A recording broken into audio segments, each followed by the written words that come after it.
With such conditions of deprivation prevailing in Kampuchea, increasing numbers of Khmers have managed to find their way to the country's border with Thailand.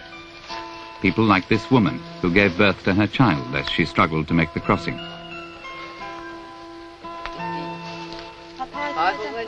Hundreds of thousands of Khmers are now to be found in places like these.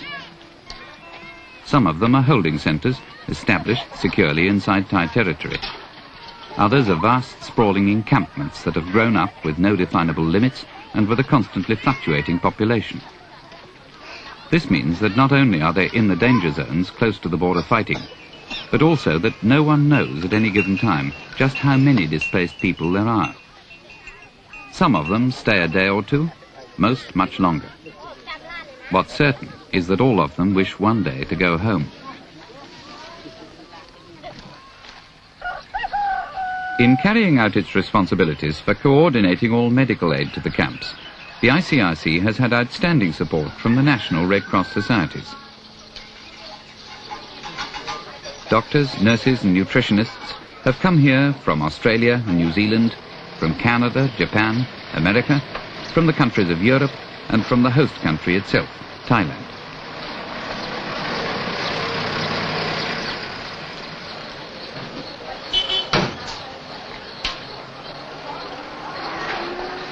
Each morning, the delegates report to the local ICRC base near the border.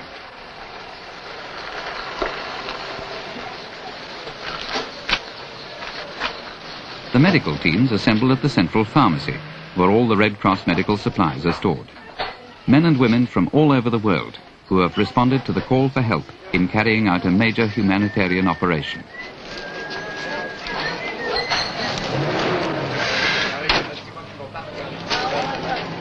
Here they load up with everything they expect to need to cope with any emergency, before setting off in all directions to the various camps.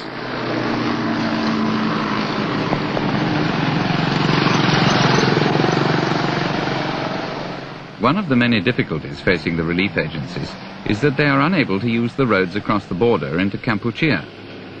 But on the Thai side of the frontier, the ICRC and UNICEF arrange convoys to bring much-needed rice to the border encampments.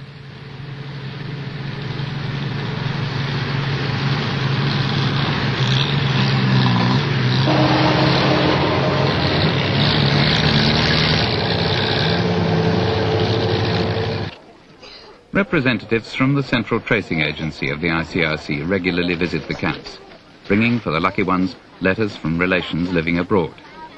Mr. Molivan, Non Chamrun,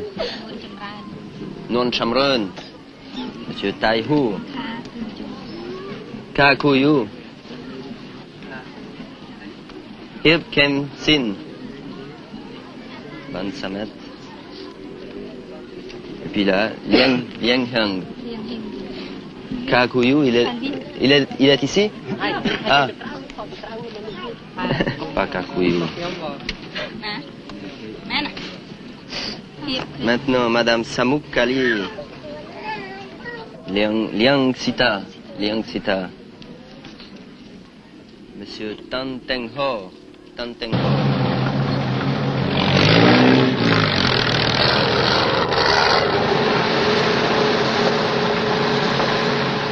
For the homeless people in these areas, Red Cross delegates represent a link with another world. There's always the hope that they may have news of friends or relations, or may be able to trace members of families who have disappeared or been separated by the fighting. Les 65 familles, ce n'est pas 603. 65 familles, oui. 65 familles. Vous êtes partis ensemble ou bien vous êtes tous arrivés ici ou vous êtes dispersés? Je ne sais pas. Peut-être ils sont dispersés.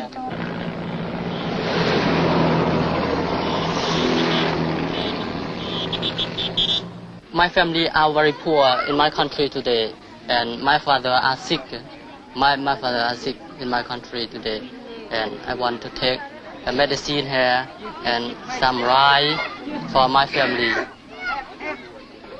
And I have no money for buying for my family.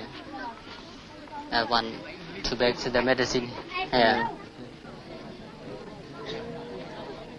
At one of the distribution points along the border, the arrival of the trucks is awaited patiently.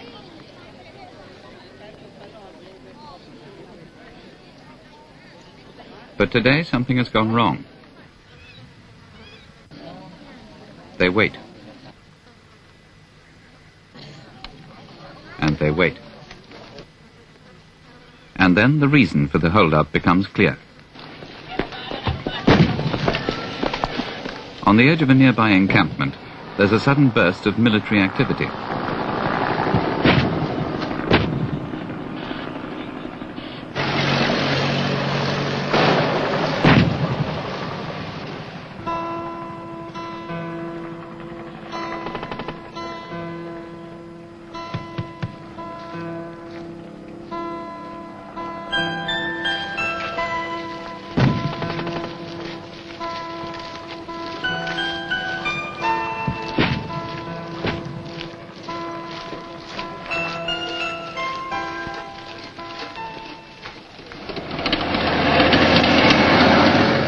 What caused fighting to break out is not clear, but in any case to the victims it's unimportant.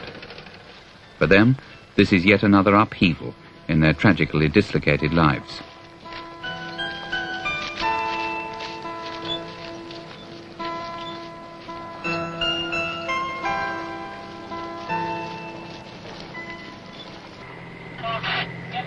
Red Cross delegates wait for the green light from the military authorities to allow them to go and look for any casualties that may have been left behind.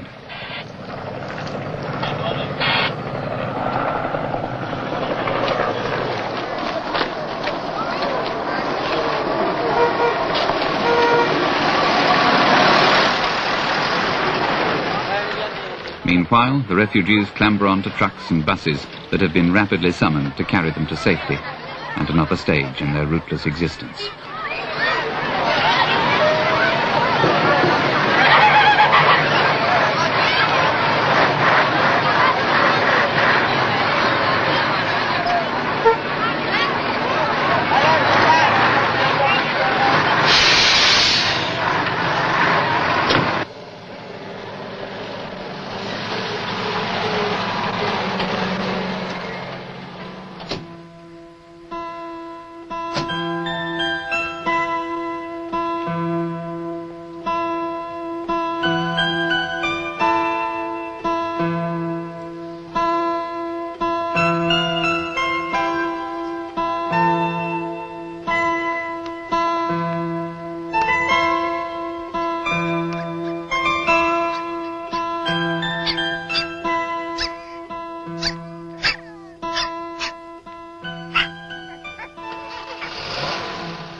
The border between Kampuchea and Thailand is both long and ill-defined. As you travel south, the landscape changes. But the principal problem for the International Red Cross remains the same: the plight of the homeless, the hungry and the sick. Here at Kamput, the medical coordinator, who comes from the Finnish Red Cross, is Dr. Koskela. At the beginning, we had very many cases which we couldn't save anymore. So we lost patients because of the malaria and because of the very bad malnutrition. This building here is a school which we changed for a hospital ward. And because the building is rather good, we also took that heat surgical unit close to this place. The operating theater and the additional services are established in the tent. The border is about 2 kilometers from this camp. Every day there is fighting going on in that border area. We very often get war casualties, wounded soldiers and wounded civilians. We were requested also to supervise and to advise building this new camp on the opposite of the road. Altogether, it was originally planned to have only 20,000 refugees, but since a few weeks we were told that in the future this camp will probably have 40, even 50 or 60,000 refugees.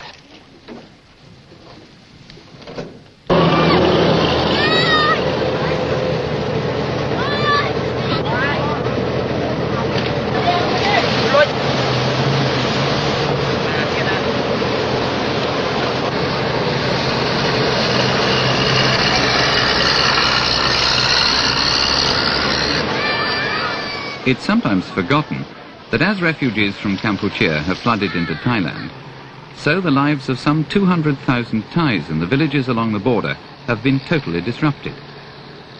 The relief program now provides basic assistance for them too.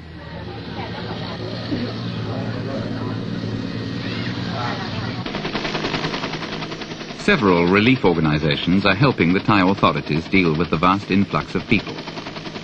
The United Nations High Commission for Refugees is responsible for the administration of this huge holding center at Khao I Dang. The ICRC runs the medical program. The camp covers an area of 4 square kilometers on land which has been provided by the Thai government. Over 100,000 refugees are located within its boundaries, and one way and another, Khao I Dang is rapidly becoming a large, well-organized town.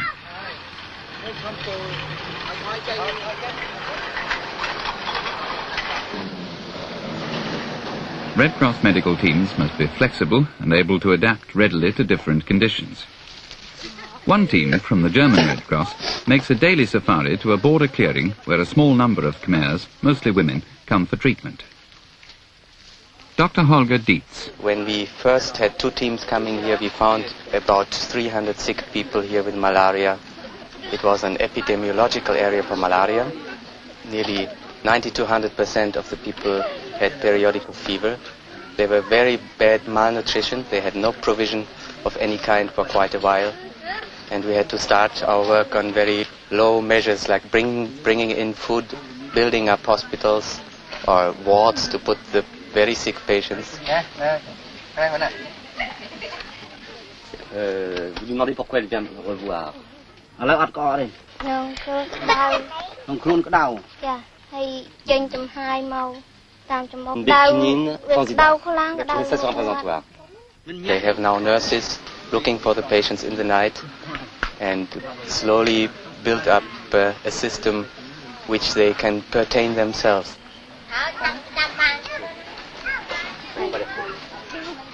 It's impossible to calculate accurately just how many of the Khmer people are now living in the border areas, but at one time there were more than 800,000. As always, in such crowded conditions as exist here, there's a continuing anxiety about possible epidemics, something the medical teams work hard to prevent.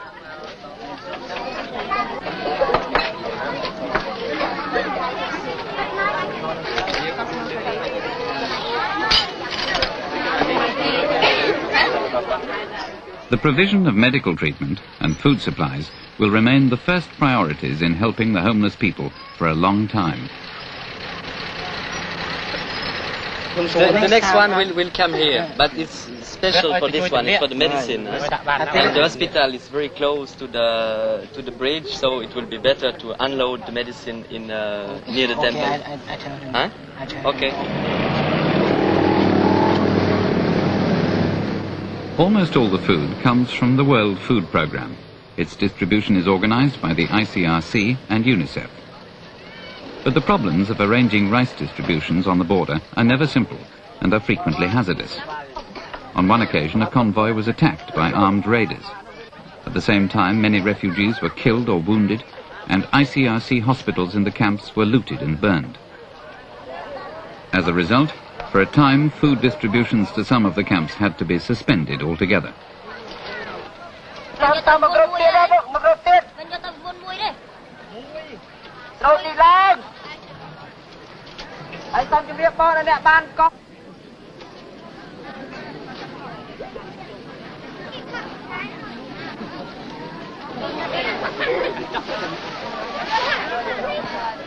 Some of the people here have travelled more than 60 kilometres on bicycle or on foot to collect rice for their families inside Kampuchea. Now they must cover the same distance, carrying loads of up to 75 kilograms.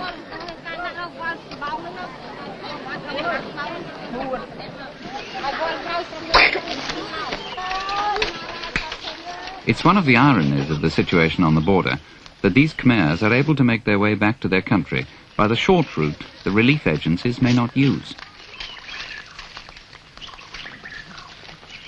The only food and medical supplies reaching the Kampuchean capital on a regular basis arrive in Phnom Penh from Bangkok by air.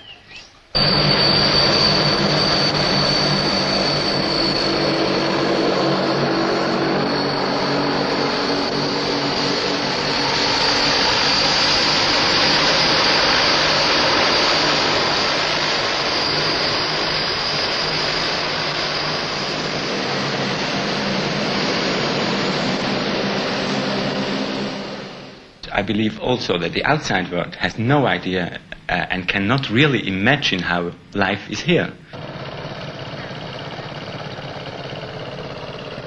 I've been in the port to get in our first relief ship, and the workers in the port, they had to learn how to put a string around the bags to lift them out of the boat and to unload it. We brought also some trucks, and they had to learn how to use these trucks. And they are very, very fast, the people, but they have to learn it, and that takes time. And this example is valuable for everything. And you know, after so many years of war and problems, they do not have anymore a lot of skilled people. You see, in the first beginning, we got very much the impression that the government is trying to install themselves as fast as possible. We do not have to judge the manner or the kind of the system, but we are living in this system. That's one point. The other point, we felt very much that they do not really know the ICRC, and they do not really know our goals, and that we are not working in the name of any government, but that we are working for the sake of the people, of the victims. To carry out effective humanitarian action, the ICRC must at all times continue to demonstrate its impartiality and its unqualified neutrality. Only by doing so can it maintain its credibility and hope to achieve its aims of protection and assistance for all those who need it in all parts of the world.